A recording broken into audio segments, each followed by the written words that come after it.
my fella. Well, you keep him in the sugar jar, do you? That's where he belongs, the sweet old rascal. Here's you and Sam are kind of serious. I guess you think it's kind of silly for someone so old. Not at all. Of course, I ain't no chicken myself. Granny, you got a letter from Hooterville. Let me have it. Oh, it's coming with the rest of the mail by Pony Express. Pony Express. Come on, Red Ryder.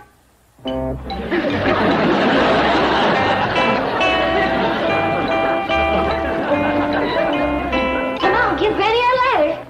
The mails ain't slow enough. I have to have an 8 for a postmaster.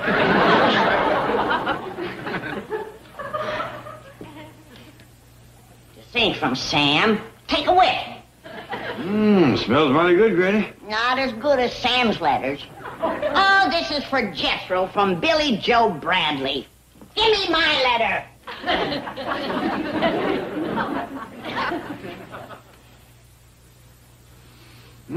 This one smells better than Billy Joe's letter. Not as good as Sam's. This one's for Jethro, too, from Bobby Joe Bradley. Hey, Jethro, couple of letters for you. Now, listen, you little goomer, you give me my letter, or you and me is gonna play cowboy and Indian, and the Indian is gonna win.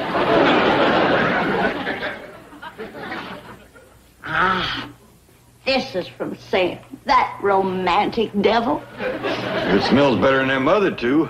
I'm pretty near scared to sniff it. May be wrong, Granny, but that smells like spare rib. Told you he was a romantic devil. The last letter was ham hocks, and the one before that was pickled pig's feet. Maybe you ought to keep Sam's picture in a lard can. Oh, Jed. Spare rib? Oh, it's gone beyond that. Well, doggy. Sow belly. I best go sit down. This is bound to be a proposal. Now, Granny, before you get your hopes up too high, you reckon them fragrances could be on account of Sam writing his letters on butcher paper? Oh, no, Jed. This ain't no accident. That rascal knows what he's doing. He has done stirred up the fires that I thought was banked for good. Jethro, I'd like to be alone while I read my love letter. You think you've got a love letter? Get a whiff of these. That's kid stuff. The heck it is. Both of them beautiful Bradley girls has promised to marry me. Both of them? Yeah, they know us big Hollywood producers has always got lots of wives. Not at the same time, booby. Well, then they'll just have to take turns. I'll marry Billy Joe one day and Bobby Joe the next. Yeah, through marries like he eats. Can't wait for the second helping. Sit down, Jed, and I'll read you my letter. Ain't it kind of personal? Oh, you might find it a mite racy, but you're a grown man. True. If it commences to give you high blood, just raise your hand and you can leave the room. That's fair warning. Dear Granny, I hope you will come to Hooterville for Christmas, all of you. Do you hear that, Jed? He wants all of me. Takes a bit right in his teeth, don't he? Yesterday I saged my sausage, skinned my chitlins, and hung my ham. I hope you like them, sugar. Bold rascal. Oh, he sugar, did he? Read it for yourself. I think that goes with the next line. I hope you like them sugar cured. Read your own mail. Yeah, I'm just trying to help. Your fire's been banked so long he's done gone out. Yeah, now. All right, you just make arrangements to get us to Hooterville, and I'll take it from there. Fair enough. I'll go talk to Mr. Drysdale. He's alone now, Sam. Lay it on the line, you saucy scalawag. Granny, are we going to Hooterville for Christmas? Yeah, honey, but don't bother me now. I think Sam's building up to a proposal. Well, is Mr. Drysdale going to take care of my critters like he done Thanksgiving? Yeah. You hear that, Fairchild? Mr. Drysdale's gonna be giving you breakfast in bed again. Oh, no, he ain't. Not in my house. Oh, but Fairchild likes it. Well, I don't. Now, you let Mr. Drysdale board him over to his place and let him get his sheets all torn up with them claws. Fairchild wouldn't do that? He wouldn't, huh? Come, take a look.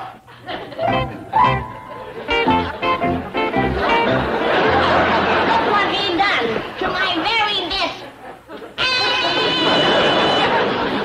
He's eaten my letter. Come back here. Spit it out, you hairy varmint. I reckon he liked it because it smelled of snowbelly. Never mind that. Go get it back.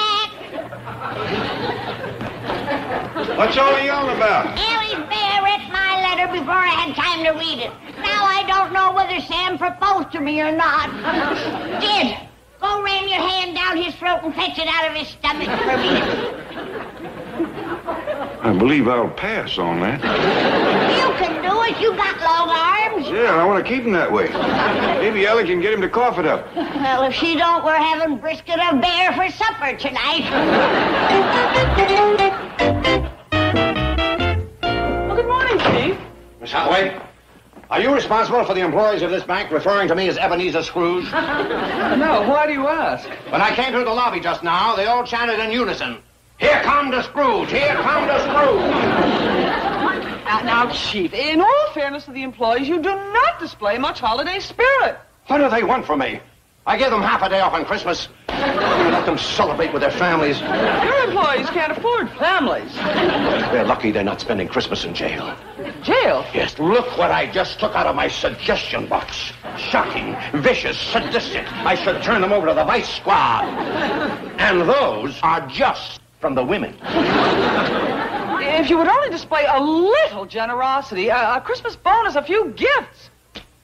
I refuse to commercialize Christmas just to kowtow to my pampered employees. It all hurts. Drysdale, can I bother you a minute?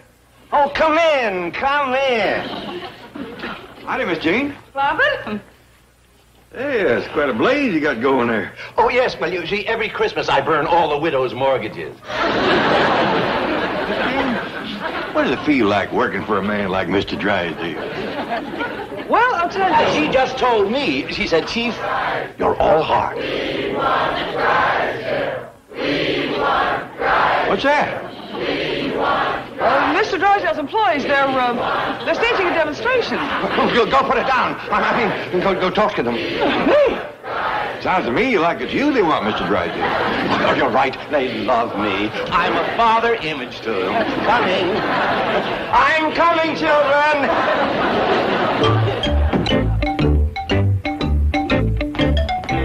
Granny, sure hope this operation ain't going to take too long. It won't.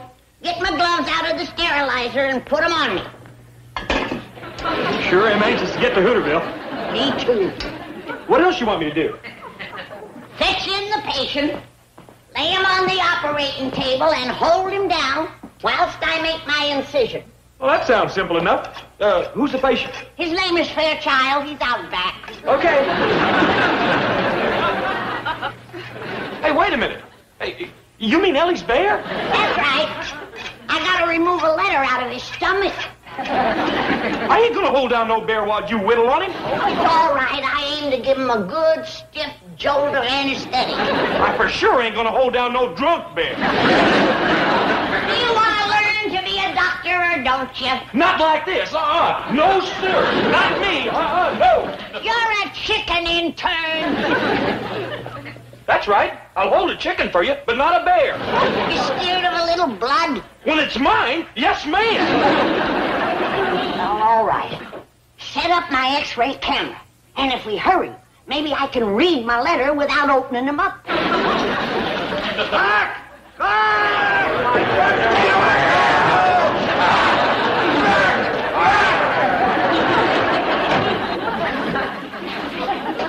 Did you break up the employee demonstration? Demonstration? It was out-and-out mutiny.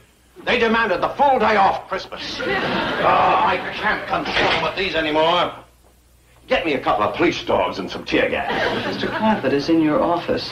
Oh, that's right. And here, while you were flogging the mutineers, they sent up this beautiful gift. There you see. They need discipline. They love me all the more for it. It shows them that I care. Sorry to keep you waiting, Mr. Clampett. Oh, my employees gave me this. Well, ain't that nice? I reckon a fellow in your position can always use a clock. How do you know it's a clock? I can hear it ticking. Get away! Yes, Chief? Soak this in water! Quickly, quickly! That ain't too good for a clock, is it?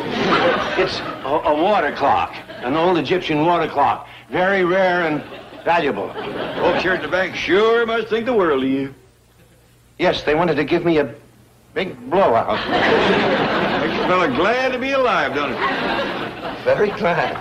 Well, I'll get right down to business. First off, I want to thank you for taking care of Ellie's critters while we was in Hooterville. My pleasure. Oh, you enjoyed it, did you? Had a wonderful time. Loved every minute of it. Even the bear? Oh, Fairchild? Oh, we're pals, buddies. Love that bear. Good, then I don't feel like I'm imposing when I ask you to do it again. Again? Yep, we're going back to Hooterville for Christmas. You're leaving me with the bear? That's right. Oh, Mr. Clampett, please, please. Well, you don't have to beg, Mr. Drysdale. We're glad to give you the pleasure.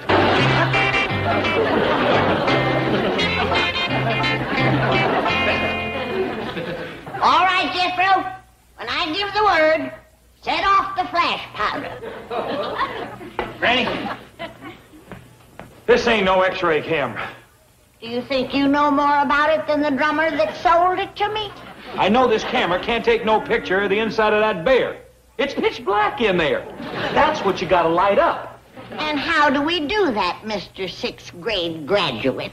Simple. We mix a little of this here flash powder with honey and have the bear to swallow it. Well, how do we set it off? That's simple, too.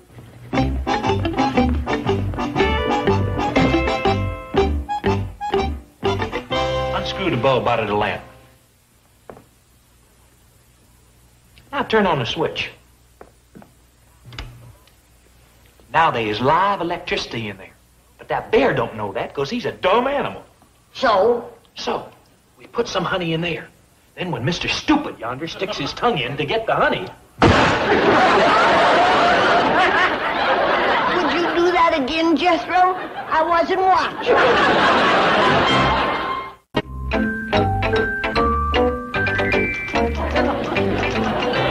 Howdy, Miss Jane. Jethro! What happened?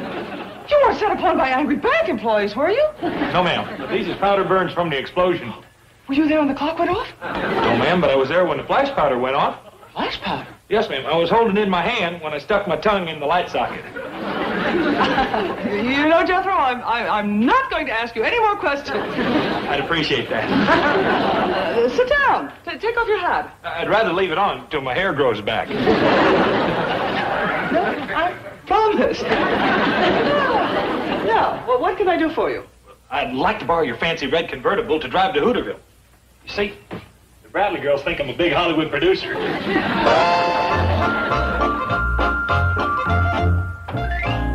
hi, Billy Joe. Bobby Joe. Good morning, Mr. Drucker. I put your postmaster cap back on. We have 2 more love letters to mail to our fiancé, Jethro. And these are going to need stamps made of asbestos. Yes, we're telling him our plans for the honeymoon. Oh, you girls hadn't ought to fool that boy. Fool him? He told us he was a big Hollywood producer. He promised to make us stars. And proposed to both of us. And we both accepted.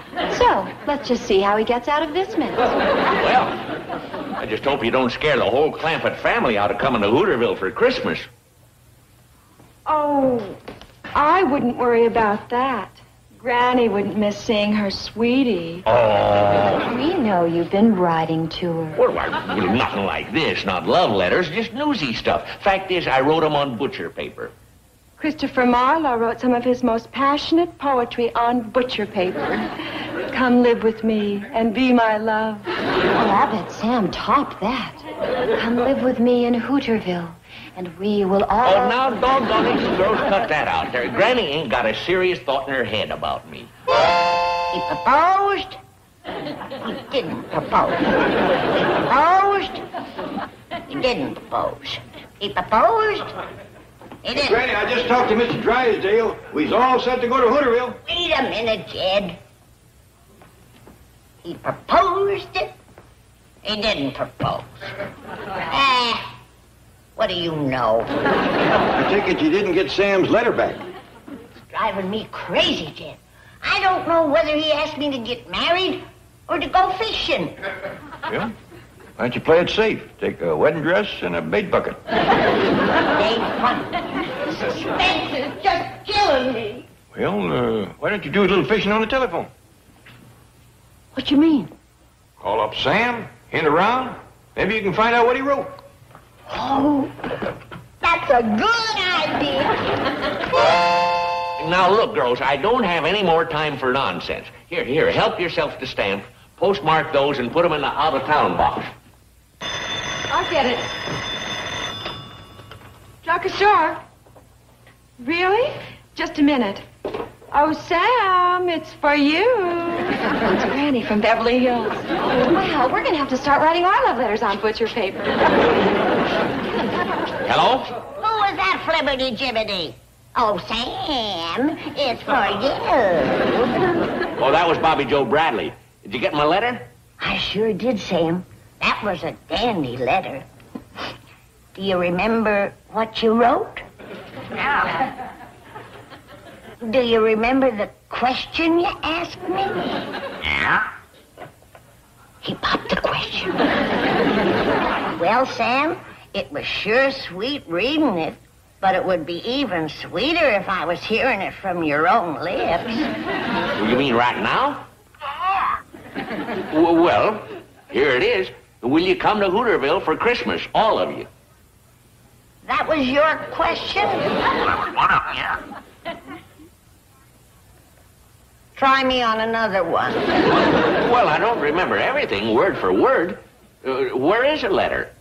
You wouldn't believe me if I told you. Let me ask you a question, Sam. I'm wondering what to pack. Should I bring something old and something new and something borrowed and something blue? Oh, for the wedding. Yeah. Well, Granny, about that wedding. Listen, don't you dare tell her that we're putting Jethro on. Well, listen, Granny, we'll have to talk about that after you get here. But Sam! No, I'm awful sorry. I can't talk now. You hurry on to Hooterville, and we'll be looking for you. Bye.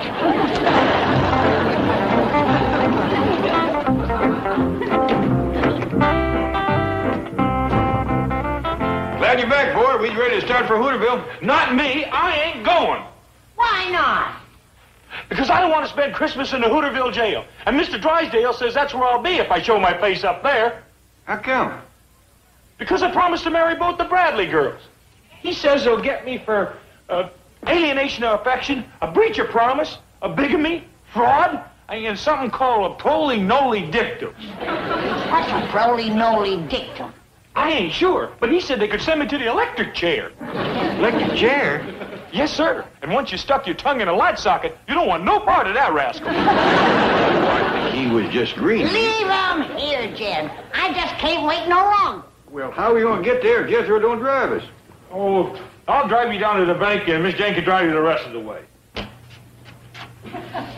Fairchild's ready to go stay with Mr. Drysdale. Oh, you don't have to leave him there now, Ellie. Jethro's staying home. Oh, no, I ain't. The police might come looking for me here, and they ain't gonna get me for no proli-noli dictum. Excuse me, Mr. Drysdale. I wonder if I could ask you another little favor. Anything. The answer is yes before you even ask. Thank you. Miss Jane, would you mind driving us to Hooterville? I'd love to. Wait a minute. What about Jethro? I'm staying with you, Mr. Drysdale. I might need a lawyer. Here's your friend, Mr. Drysdale. He's just a honing and a pining to spend Christmas with you. Why, Mr. Drysdale, Here's a present for you. Oh, thank you, Granny. Oh, it ain't for me. The tellers downstairs asked me to give it to you. They sure love that man. Well, let's go. Merry Christmas. Merry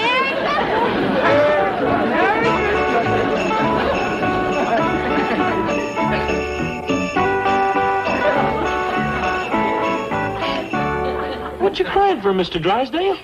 You got me, you got Fairchild, and you got this beautiful present. Sounds like a clock. Yeah.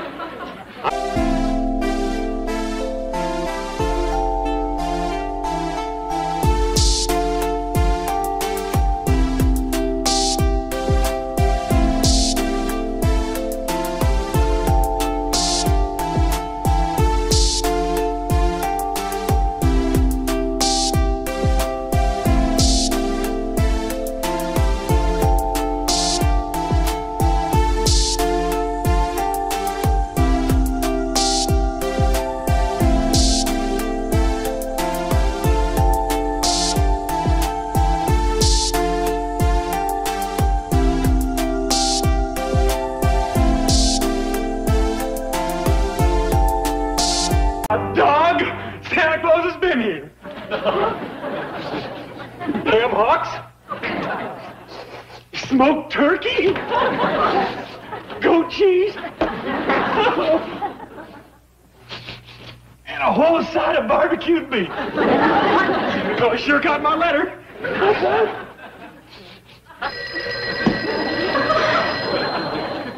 Uh-oh, that might be the Bradley girls looking for me. Commerce Bank of Beverly Hills, Jane Hathaway speaking. Is that you, Jethro? Is that you, Uncle Jed? Yeah. Well, if that's you, this is me. Oh, Merry Christmas, boy. Did Santa Claus remember you? He sure did. There's enough victuals here to last me pretty near all day. Good, good. Say, I've been trying to call Mr. Drysdale, but ain't no answer at his house. Oh, he's been sleeping here, Uncle Jed. Ellie's bear, Fairchild, is so crazy about him, he won't let Mr. Drysdale out of his sight.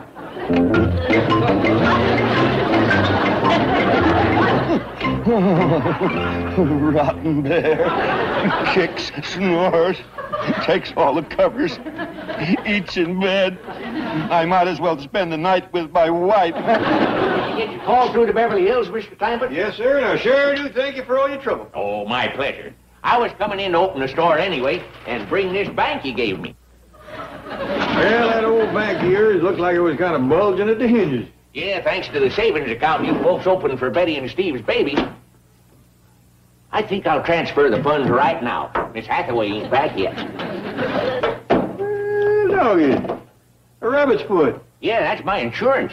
Does it work? Ain't been robbed yet. And a buckeye. Well, you folks been putting in so much money, I figured I'd better double my coverage. Yeah, I reckon a banker can't have too much protection. This sure is a dandy buckeye. You got any more like this? I'm curing a whole bunch of them in the back room. Help yourself. Yeah, thank you. Oh, maybe Granny'd like one, too. She would for a fact. Mr. Drucker, I have just had the most exhilarating drive through your charming village. I'm glad you like it, Miss Hathaway. I understand that every Christmas you decorate the Hooterville Cannonball and ride through the valley singing Christmas carols. Yeah, we've been doing that for years. I can't wait to join in. Good. Well, we'll be ready to go in just a minute. I just transferred my money from my old bank to the one Mr. Clampett gave me. I thought my boss was the only one who opened his bank on Christmas Day. Oh, you're joking. He don't really. He should be arriving at the office just about now. May I call and wish him a Merry Christmas? Of course.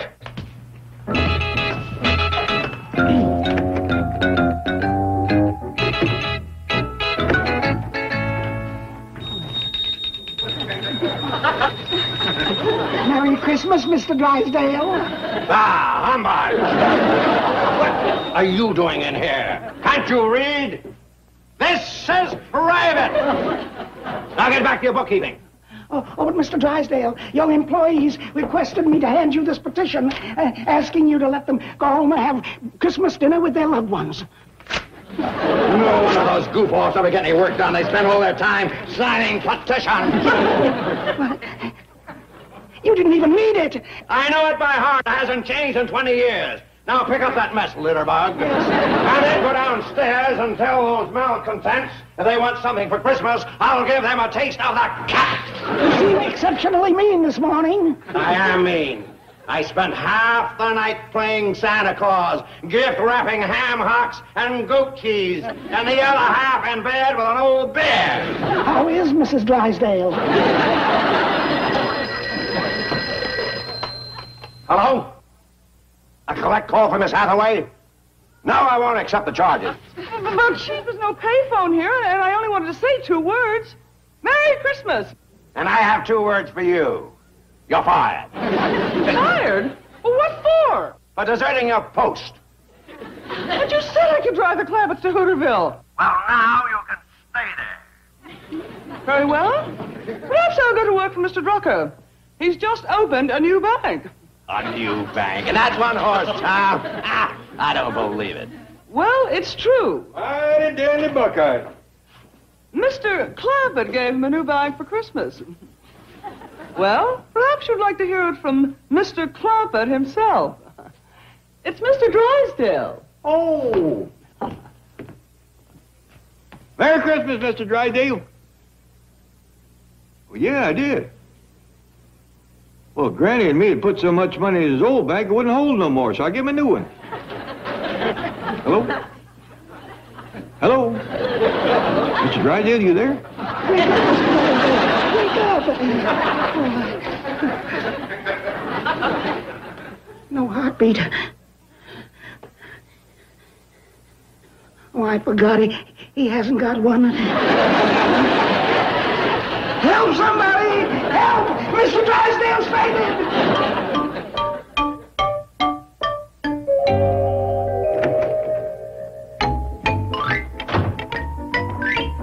What do you think you're doing? I'm just waiting for the glue to dry on these new letters. Get back to your bookkeeping. But I'm the manager now. Says who? Says our new president. Just a minute, can't you read? It says private. Thank you for the beautiful Christmas gift, Chief. Well, you deserve it after 11 years of faithful service, Miss Hathaway. Oh, Merry Christmas, Mr. Drucker. And a Merry Christmas to you, Mr. Cratchit. And your employees have asked me to hand you this testimonial letter, thanking you for their raise, their bonus, their pension, their profit-sharing plan, their paid-up insurance, their shorter hours, and a 5-day week, and especially for personally paying off all their mortgages. My pleasure. You're a wonderful man, Chief. Stop calling him Chief! I'm your chief! Not anymore, Mr. Drysdale. You're just one of us Indians now. Can I plug in, Mr. Drucker? For me, Mr. No. That would be mean. There are 65 other employees waiting to flog you. I want to be first. Me first. All right. Everyone will get a chance. Call in all the other employees.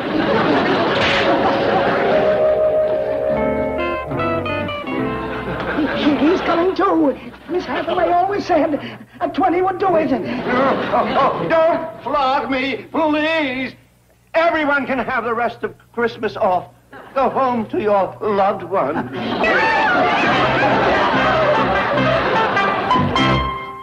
I wonder what could be keeping Sam and Jed and Miss Jean. I'm sure it's nothing to worry about, Granny. Do you reckon that Sam could be asking Jed for my hand?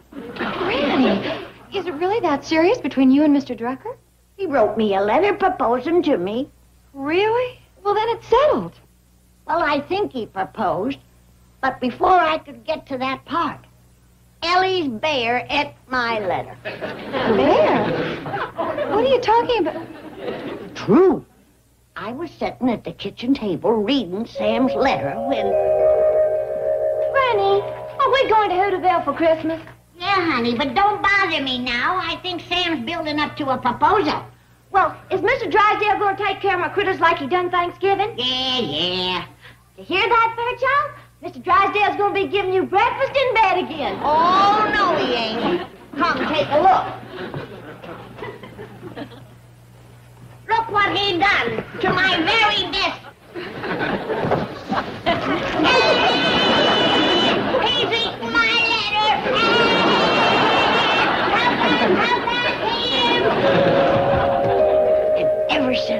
I've been trying to figure out whether I'm engaged or not. It's driving me crazy. Merry Christmas. Could that be Sam? Oh, I think it's Steve. Oh, it's the little mama and Merry her Christmas.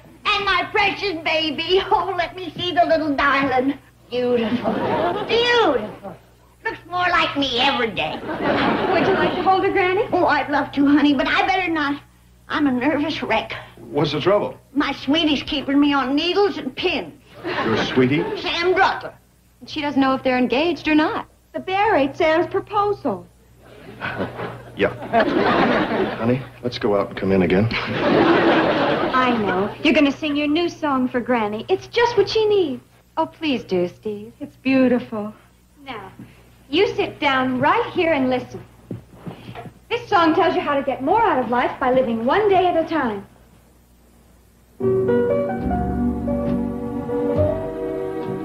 One day at a time, I'm living one day at a time, a fleeting moment out of time that finds you near me. What is there to plan for, to hope for, hang on to? Though we may want to, too soon it's gone.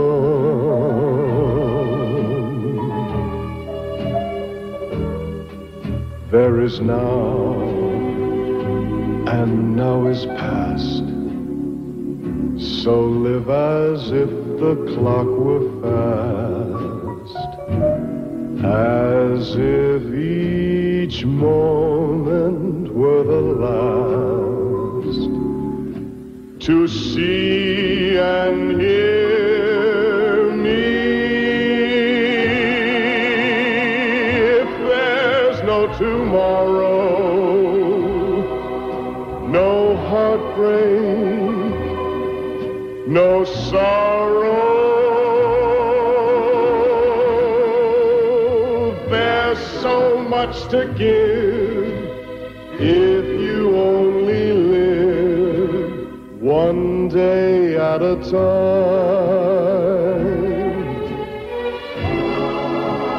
It will happen one day, a Sunday, a Monday.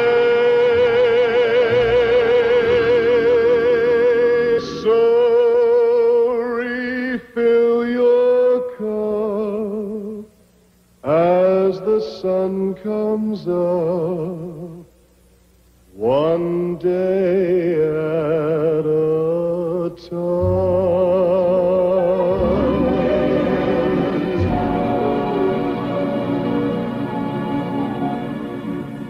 Thank you, Steve.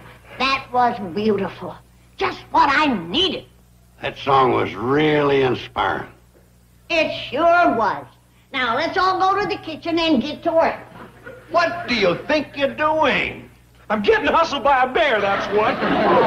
He ain't fooling me. He's a checker shark. You mean he beat you? 4 straight games. He won my ham hocks, my smoked turkey, my goat cheese, and now, my sausages. What about the side of beef? He won that, too, except I ate it for breakfast. Jethro, listen, you've got to drive me to Hooterville. I don't have a car. I ain't going near Hooterville. I promised to marry the Bradley girls. You said yourself they'd put me in jail. Well, I didn't. I'll take care of it. I ain't taking no chances. No, look, Jethro, I've got to get there. Your Uncle Jetta's given Sam Drucker a new bank, and he's putting all his money in it. If I don't get there in time, I'll lose $80 million. Look at it this way, Mr. Drysdale. Money ain't everything.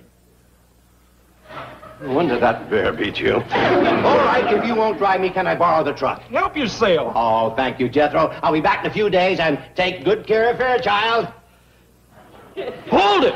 You ain't leaving me here alone with this, hairy Minnesota fats. Jethro! You goes, he goes. I ain't sharing no bed or no bath with no 400-pound checker hustler. But I can't ride through the streets with a bear. What will people think? Put some clothes on him and they'll think he's a hippie. Here's your directions, Mr. Drysdale. With Granny's white lightning in the gas tank, you'll make Hooterville by dark. Yeah, with Fairchild in the front seat, I'll be lucky to make it out of town. Don't worry, Mr. Drysdale. Just leave by way of the Sunset Strip and nobody will even notice him. Oh, and if you get tired, let the bear drive. Merry Christmas! Looky there.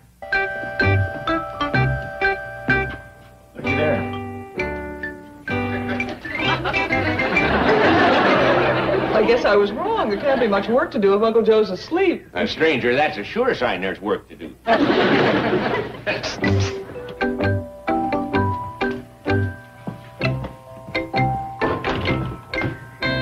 Drucker, I need your help. How much? Not money. Heck, I make $1.50 a week. That's enough to marry Ellie on, ain't it? Yeah, considering she's worth $20 million. 20 million? Who's got 20 million? Ellie ain't Clampett. So's Granny. Granny's got 20 million? Well, Mr. Clampett's got 80, and he told me it's split 4 ways. Wonder if that sweet little woman needs any help in the kitchen. Now, what is it, Eb? I can't get up the nerve to propose to Ellie. Will you do it for me? Oh, that won't work. Sure it will. I'm just a dumb old country boy. You're a merchant prince. I'm a general storekeeper. Also a postmaster, and a banker, and a judge. You can sentence her to marry me. Look, Eb, I'll tell you what I'll do. If I get a chance, I'll put in a good word for you, okay? You gotta do more than that. Well, I'll tell her you're a fine catch. That's it. Lie for me. Any news yet, Granny? Did Mr. Drucker ask for a hand? No, he didn't. Oh, well then how about taking us up on our suggestion? It wouldn't take long. We've got all the equipment. No, I'm going to catch him fair and square. Okay. Well, call us if you change your mind. All right. Come on, Bobby Joe. Let's finish up. What was that all about? That's girl talk, Jed. Where's Slippery Sam? Out on the porch last I seen him. Mr. Drucker, Ed said you wanted to talk to me. Oh, yeah, Allie Mae. Let's sit down over here for a minute.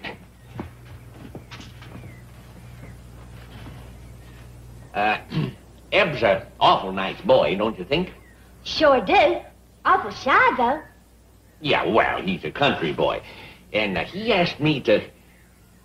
Well, I'm a justice of the peace, you see, and I can marry folks. I know. Well, look, Ellie, I'll get right to the point. You like Eb well enough to marry him? Well, gee, I don't know. This is awful sudden, Mr. Drucker. Getting married's mighty serious business. I know, Ellie. Well, you take your time, think it over, and if your answer is yes, I'll marry you. Okay. Girls, Bobby Joe, Billy Joe. What is it, Granny? He likes him young, so I'm putting myself in your hands. Work your magic on me. Oh, that's wonderful. There's an old saying, if the fish ain't biting, change your bait.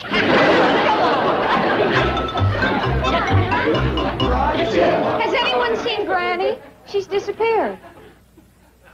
Sam, where are you hiding my golden girl? Well, I haven't seen her. Fess up. You're trying to take her away from me. You're nuts. How'd you like to settle this man to man? Well, okay. Okay, then just step outside. Sure. Excuse me. Get your choice of weapons, red or black. You want to play checkers for? $20 million. Winner take all. Uncle Joe, Mr. Drucker, Bobby and I can clear up the mystery for you. Granny's upstairs. Yes, we offered to help her with her makeup and wardrobe, but things got out of hand. She went so far overboard that we gave up. Hello, boys.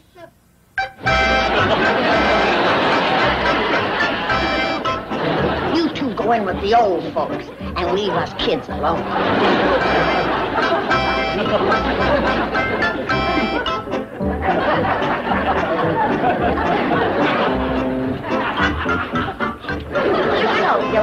young, do you, sweetie? Well, come on over here under the mistletoe. Joe, your golden girl's talking to you. She ain't talking to me. Come on over here, handsome. Handsome. By golly, she is talking to me. Where are you going? I gotta finish decorating the train so we can sing Christmas carols tonight. Let him go. Come on over here, Sammy. Let's play post office. Well, I just remembered. I promised to help Joe decorate the train. It ain't true that blondes have more fun. He's too old for me anyway. With boughs of holly, fa la la la la la la. 'Tis the season to be jolly, fa la la la la la. Don we now our gay apparel, fa la la la la la. Roll the ancient Yuletide carol, fa la la la la. Now, before we commence the next song, who would like some more Ozark?